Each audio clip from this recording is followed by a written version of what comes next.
Hola a todos, les doy la bienvenida a una nueva edición de Glue Digital Talks.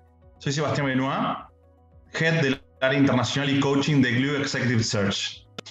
A raíz de una encuesta de transformación digital que volvimos a realizar este año y hemos compartido en las redes y prensa que hicimos junto a Management on Feed y Secuencia de Virginia Genovesi, hemos realizado unas cápsulas con número uno y con especialistas para poder contarles un poco de primera mano cómo acompañamos y cómo viven en sentido protagonista diferentes perfiles la transformación digital.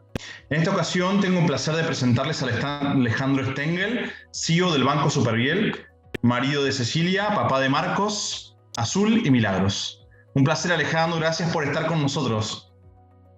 Gracias, Sebastián, un placer ser parte de esta iniciativa. En nuestra encuesta vimos que el 44,5% de las compañías manifiestan que un estilo de liderazgo que fomenta la colaboración transversal, la innovación y el aprendizaje continuo son algo fundamental para favorecer la transformación digital. En tu experiencia, ¿qué características debería tener un equipo de trabajo para liderar un proceso de este tipo? Mira, me parece que una de las primeras cosas, por lo menos en nuestra experiencia, que fue muy importante, es tener un claro sentido de propósito.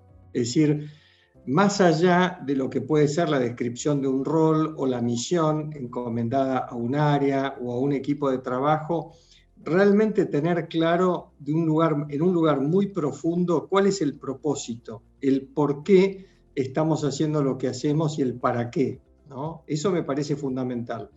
Lo segundo es que tenga como característica una gran horizontalidad. El tema de las jerarquías realmente está pensado para organizaciones que operan en ambientes mucho más estabilizados, sin cambios disruptivos y estables, y la verdad que es un sistema que no funciona. El viejo sistema de control y comando no puede operar bien en un ambiente como el que hemos experimentado en los últimos 2 años, ni el que se veía viendo que era necesario por una buena transformación digital. Otro aspecto muy importante es que sea interdisciplinario. El aspecto interdisciplinario te aporta un nivel de diversidad que frente a un problema complejo es sumamente necesario y enriquecedor.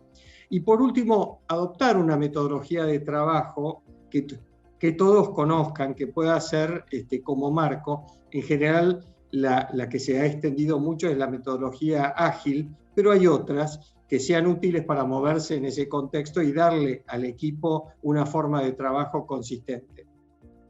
Qué interesante, qué bueno esto que mencionás. Qué interesante el rol y el momento que estás teniendo como CEO, liderando este proceso de transformación como número uno del banco. Tomaste la posición a mediados del 2020, justo cuando empezaba la pandemia, y esto me brota la necesidad de entender y de preguntarte cómo abordaste este rol, ¿no? ¿Qué habilidades tuviste que poner en juego? ¿Qué habilidades tuviste que poner en valor como número uno y poder liderar la transformación? Sí, efectivamente me hice cargo de la gerencia general del banco en julio del año 20, o sea que teníamos 3 meses ya desde finales de marzo que se inició la pandemia.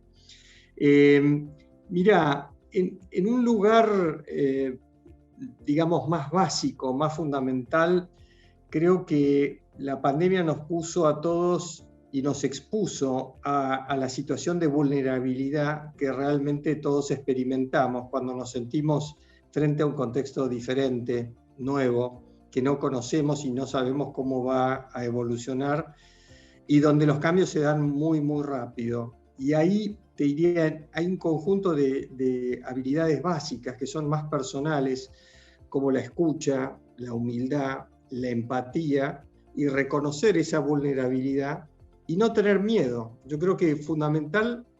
El coraje no es la virtud por la cual uno se larga de manera temeraria a una transformación. Uno tiene que tener miedo porque es lo natural y el coraje surge de poder enfrentar ese miedo exitosamente. Así que creo que esos aspectos son muy importantes.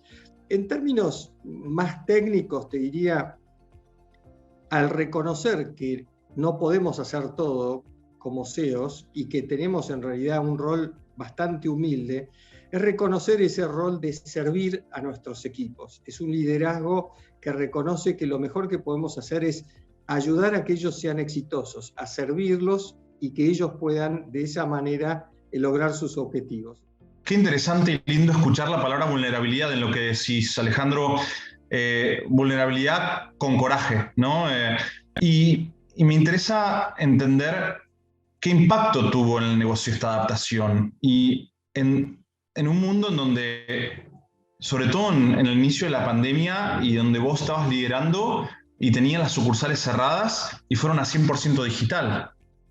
Mirá, el impacto fue impresionante. Nosotros veníamos de una sucesión de información en el exterior desde finales del año 19 y que se proyectó a principios del año 20, donde veíamos venir, estando en Argentina, por la información que teníamos de Europa y de Estados Unidos. Con lo cual sabíamos que eso iba a llegar, pero al no ser una situación que habíamos experimentado, era difícil aplicarle un proceso de planeamiento por escenarios clásicos. Lo intentamos, pero eso no funcionó. Primera lección muy importante, ser pragmáticos y lo que no funciona, dejarlo de lado en lugar de persistir, porque el esquema de planeamiento por escenarios no nos estaba llegando a ninguna parte. Te diría más, nos preparaba para situaciones que iban siendo superadas rápidamente. Nos preparábamos, por ejemplo, para restricciones en la circulación o restricciones en la movilidad, pero no nos permitía ver adecuadamente que lo que iba a venir después era una restricción completa de la actividad o la dificultad de poder directamente tomar contacto con los clientes.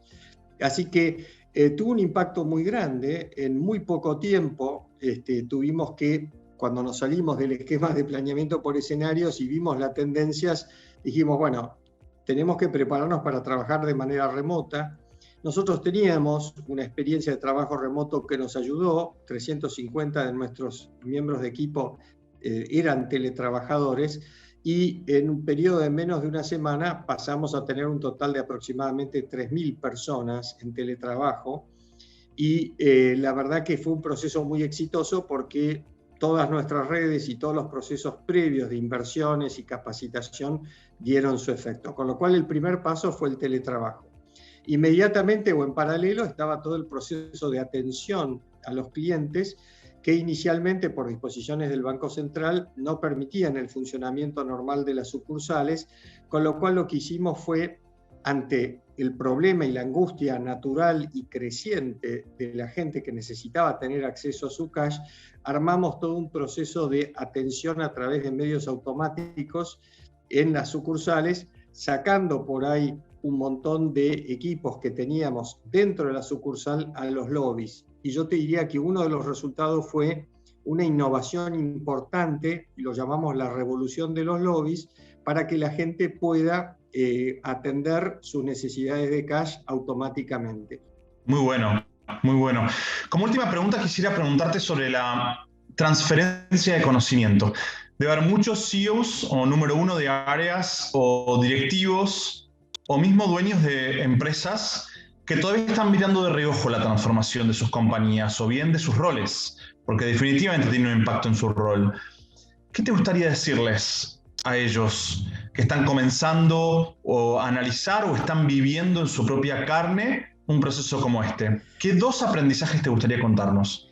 Mira, el primer aprendizaje para mí fue que el liderazgo no es un rol, no es una jerarquía, sino una actitud transformadora frente a la realidad que busca mejorar las cosas.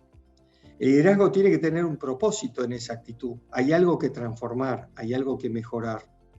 Y esto es algo que está en la disposición de cada uno de nosotros. No es algo privativo o exclusivo de quienes están en cierta posición de una estructura organizacional, sino que es algo que podemos adquirir, es una actitud que podemos tener y que podemos elegir.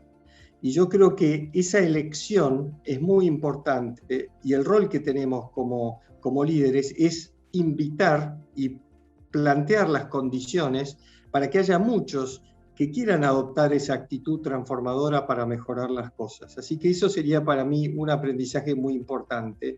el liderazgo como actitud y el liderazgo como servicio hacia los demás. Lo segundo es que hay que seguir una combinación, según los negocios y las estrategias, una combinación de este empoderamiento con alineamiento, ¿no? Un alineamiento absoluto y ordenado no te deja avanzar mucho más de lo que definís, y un empoderamiento absoluto sin alineamiento te puede desviar mucho de lo que necesitas respecto de las necesidades del cliente, que tienen que estar en el centro. Entonces, me parece que combinar con flexibilidad ese empoderamiento y alineamiento alrededor de las necesidades del cliente es fundamental en estos tiempos. Excelente, Alejandro, excelente. La verdad que un verdadero placer. Un placer hablar con vos. Gracias por estas ideas, por regalarnos tu aprendizaje, tu experiencia y dejarnos compartirlas con otros para aquellos que puedan necesitarlas. De nuestro lado, agradecerte muchísimo por habernos acompañado a esta nueva cápsula de Glue Digital Talks y desearte un excelente año y bueno, que sigan las transformaciones. Te mando un abrazo grande. Muchas gracias, Sebastián. Igualmente, y mucha suerte con estas cápsulas.